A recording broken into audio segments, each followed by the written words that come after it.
Если очистить скандал с телеканалом «Дождь» от всей наносной чепухи, от политической целесообразности и прочих моментов, не имеющих прямого отношения к делу, то сведется все к фундаментальному вопросу. Вопрос этот совершенно оторван от самого скандала и звучит так. Нужно ли вообще говорить о проблемах мобилизованных? О том, что живут они в ужасающих условиях, что командование относится к ним как к самоходному мясу, что умирают они задолго до того, как попадают на передовую. Ведь когда ты начинаешь об этом говорить, об этих проблемах, то это непременно звучит как сочувствие. Ты как будто ставишь себя на сторону оккупационной армии, ведущей неправедную захватническую войну. Армии, каждый день совершающей военные преступления, от одного описания которых в жилах стынет кровь. Ты как будто хочешь, чтобы солдат, стреляющий в затылок мирному жителю, делал это в тепле и комфорте. Чтобы он активнее воевал против украинских солдат, которые вообще-то защищают свою родину. Чего, конечно, ни одному адекватному человеку в голову не придет. И если смотреть на твои разговоры о проблемах мобилизованных в отрыве от контекста, то так действительно может показаться. Ну или так можно выставить при большом желании. Только это как раз тот случай, когда контекст меняет все. Все мы хотим, чтобы эта война быстрее закончилась. И одна из задач, с которой вроде бы согласны все, необходимо убедить как можно больше россиян не подходить к фронту, военкомату и вообще к войне на пушечный выстрел. Если в этом преуспеть, то Путину будет намного сложнее продолжать эту войну. Но как убедить людей, которым из телевизора целый день рассказывают, что война — это что-то типа пионер-лагеря для взрослых, с элементами исключительно победоносного спортивного состязания? Да, можно убеждать их стандартным путем. Товарищи, это реальная война. Вас там убьют. Не ходите туда. Там летают настоящие пули и падают настоящие снаряды. Это не шутка. Только на гражданского человека такие аргументы не факт, что подействуют. Гораздо проще достучаться до людей, если говорить о том, что гражданский человек способен себе представить. Не рисовать вероятностные сценарии, но рассказать ему о том, что с ним точно произойдет.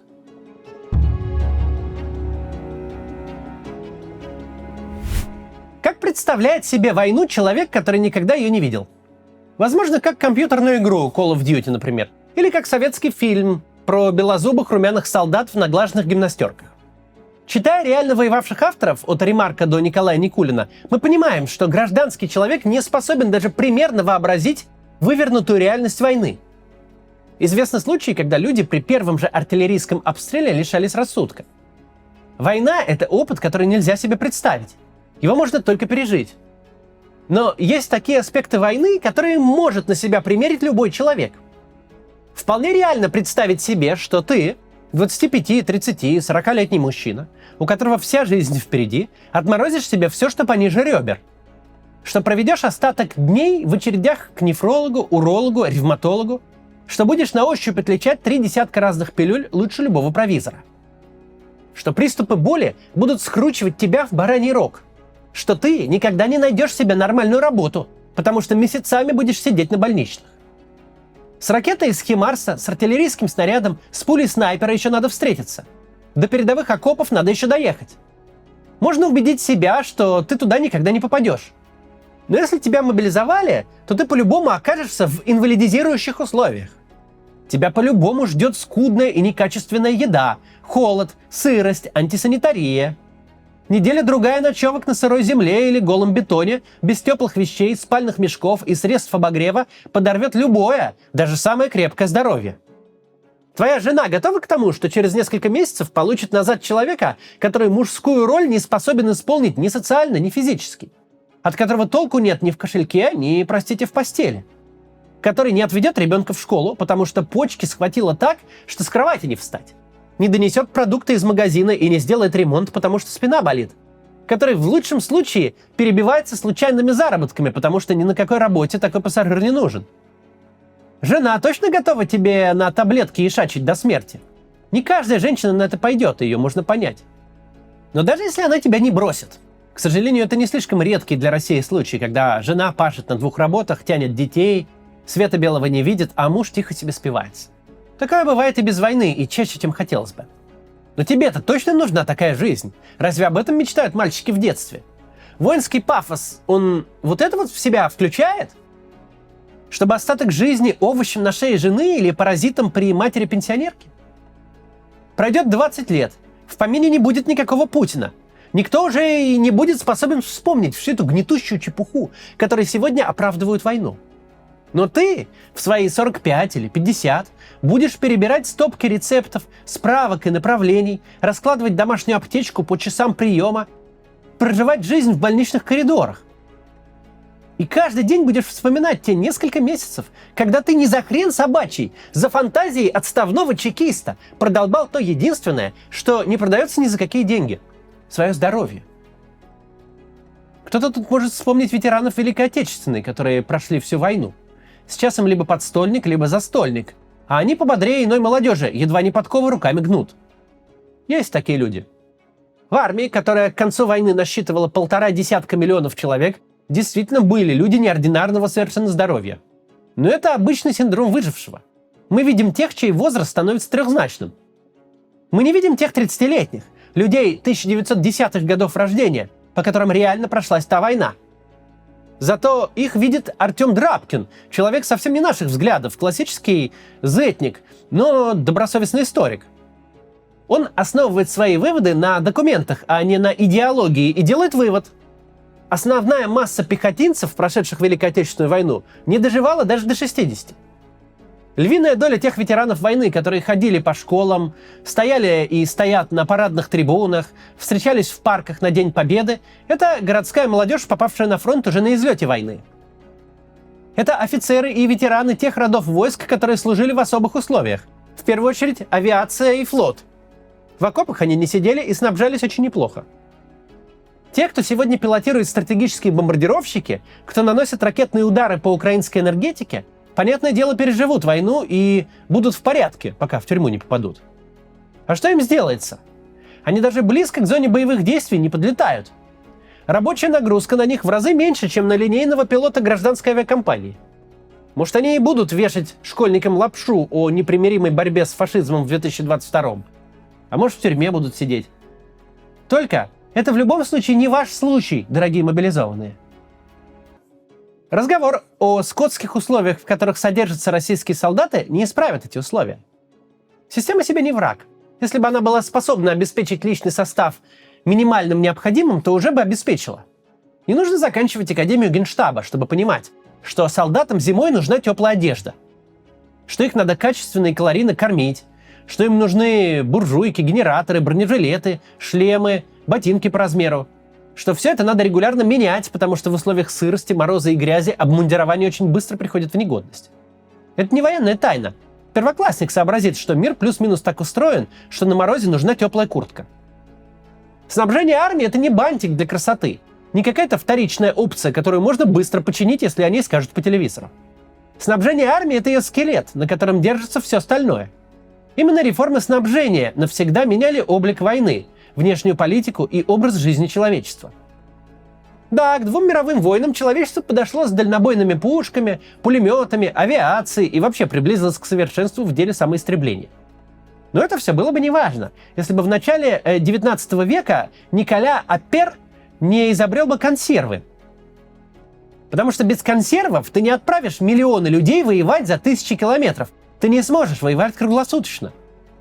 Масштаб и география действий твоей армии всегда будут жестко ограничены источниками свежего продовольствия. Решить проблемы со снабжением российских солдат – это не то же самое, что по-быстрому оцифровать базы военнообязанных. Эта задача требует системной армейской реформы. Что нужно сделать, чтобы у солдата всегда была пара сухих носков и теплые ритузы? Чтобы он получал калории в нужном объеме? Чтобы у него имелось исправное оружие и профессиональный навык им пользоваться? Чтобы ценились его жизнь, здоровье и законные права? Для этого нужно сделать совсем другую армию и совсем другую страну. Генеральские дворцы несовместимы с исправным оружием и техникой, с нормальным снабжением. Несовместимо в рамках одной системы демонстративное презрение к человеческой жизни, насмешливые комментарии главы государства о потерях и забота о бытовых условиях солдат. Потому что какая разница им, во что были одеты и чем были накормлены десантники, сожженные артиллерией в Гостомеле? Или те, кто сейчас волна за волной штурмует Бахмут, заваливая телами окрестные поля? Когда твой метод ведения войны – это давить противника живой массой в надежде, что помощь от НАТО Украине иссякнет раньше, чем у тебя закончатся люди, то забота о снабжении личного состава контрпродуктивна. Солдат так и так погибнет, но может забрать с собой в сырую землю снаряжение на несколько тысяч $1000, а может старый бушлат 50-х годов и кирзачи. Очень простая арифметика. Короче говоря, в той параллельной реальности, где российский солдат румян, накормлен, здоров, согрет и выглядит как юнит из Rainbow Six, в той реальности Россия никогда не нападала на Украину, а Путин уже 14 лет не президент. Это совсем другая страна.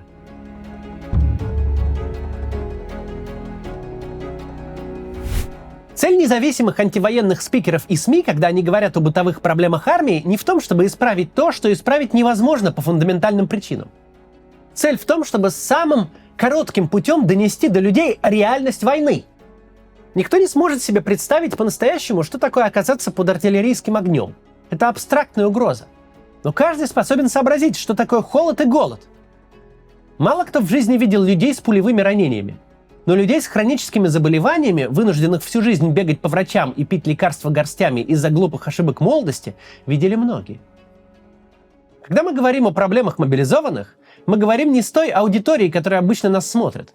Не с теми людьми, которые и так все понимают. Мы не стремимся вызвать сочувствие.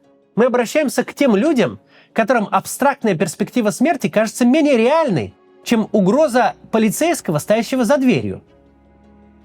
Такие люди есть, и их немало. Давайте будем честны. Я тоже никогда не слышал взрывов громче, чем новогодний салют. И вы, если вы смотрите меня из России, скорее всего, тоже не слышали. Никто из нас не знает, что такое оказаться под обстрелом такой интенсивности, что он сливается в протяженный вой, а земля уходит из-под ног. Но даже если бы у меня был такой опыт, то даже в дорогом голливудском фильме, не говоря про формат блога на Ютубе, невозможно было бы передать этот опыт зрителю. Наша задача — сокращать приток людей в армию Владимира Путина. Кто и как ее называет? Наша армия, российская армия, путинская армия. Это все глубоко опционально. Задача антивоенных спикеров очень простая. В этой армии людей должно быть меньше, а не больше. Каждый из этих людей несет угрозу для украинской армии и мирных жителей. Каждый из них не просто умрет, но своим присутствием на фронте продлит войну. Каждый травмированный участник этой войны станет тяжелым грузом для будущей России, потому что его придется лечить и содержать. Придется считаться с его обидой, которая будет обращена не к Путину и его режиму, а к российскому государству, как бы оно ни выглядело. Чего мы точно не хотим в будущем, так это значимого реваншистского позыва. Мы не хотим, чтобы существенная доля травмированного морально и физически общества ждала нового вождя. Вождя, который скажет: в 2022 при слабом Путине мы плохо воевали, давайте перевоюем получше. Каждый человек, который отправился на войну, создает проблемы не только для украинской армии и не только сейчас. Он закладывает огромную мину под будущее, причем не обязательно под ближайшее. Через 20 лет у нынешних бойцов, травмированных морально и физически, вырастут дети. Это будет новое поколение граждан и избирателей. И не хочется, чтобы они страдали реваншизмом, унаследованным от родителей. Ни один адекватный спикер не сочувствует оккупационной армии. Но каждый адекватный спикер должен прилагать все усилия и использовать все честные аргументы для того, чтобы сократить ее численность. Препятствовать людям, которые говорят: не ходите в армию, там холодно, голодно, сыро и гадко, это воинствующий идиотизм. Каждый человек хоть раз в жизни ошибался и одевался не по погоде. Приходил в офис в +5, а выходил в -7. Каждый однажды оказывался в легкой куртке на пронизывающем ветру, от которого нет спасения. И каждый способен себе представить, каково провести в этом состоянии не 3 минуты, пока бодрой рысью добегаешь до метро, а, например, полный день хотя бы даже. Или месяц. Разговор о проблемах армии делает армию непривлекательным местом. Никто не хочет оказаться на месте того бойца, который от отчаяния вынужден угрожать офицеру оружием. Чем больше появляется информации о таких солдатах, о тех, кому там очень плохо, тем более очевидно, что ты обязательно окажешься на их месте. Решится ли в результате огласки конкретная проблема конкретного бойца Сидорова с теплым бельем? Может быть. Только он один из сотен тысяч. Решение его личной проблемы не имеет никакого значения. Его функция — показать ту степень отчаяния, до которой надо дойти во имя элементарных бытовых удобств. Никому не улыбнется до такой степени доходить. Да, Z-каналы и даже официальная пропаганда тоже говорят о бытовых проблемах. Они тоже создают образ армии как бесконечного бардака, в котором не найдешь концов. Более того, пропагандисты с итальянскими виллами и огромными квартирами в центре Москвы собирают какие-то десятки и сотни тысяч рублей на базовое обмундирование, буквально на штаны. Что же получается, мы работаем как они? Мы работаем на них? Нет, это они работают на нас. И наша задача, как говаривал Евгений Ройзман, по возможности дебилам не мешать. Наша функция в том, чтобы говорить: граждане, посмотрите, куда вас отправляют. Вас собираются держать в невыносимых и несовместимых с жизнью условиях. Химарсы — это в чем-то милосердный вариант. Скончаться раньше, чем понять, почему скончался, не сильно страшно. Но до этого Химарса надо еще доехать. А по пути вы попадете в такой ад, в настолько кошмарные условия, что прилет ракеты по позиции станет не худшим для вас выходом вообще. Эти условия вам обеспечит не враг, укронацисты или наемники из НАТО, как их там у вас называть будут. Эти условия вам обеспечит ваше же командование. Настолько оно не считает вас за людей. Это честный месседж. Это месседж, который с каждой историей солдата, оставшегося без трусов в чистом поле, корректировать украинскую артиллерию, все проще доносить до адресатов. И смысл его не вызвать сочувствия к российским солдатам, а снизить приток людей в оккупационную армию, что в конечном итоге спасет жизни и ускорит завершение войны. До завтра.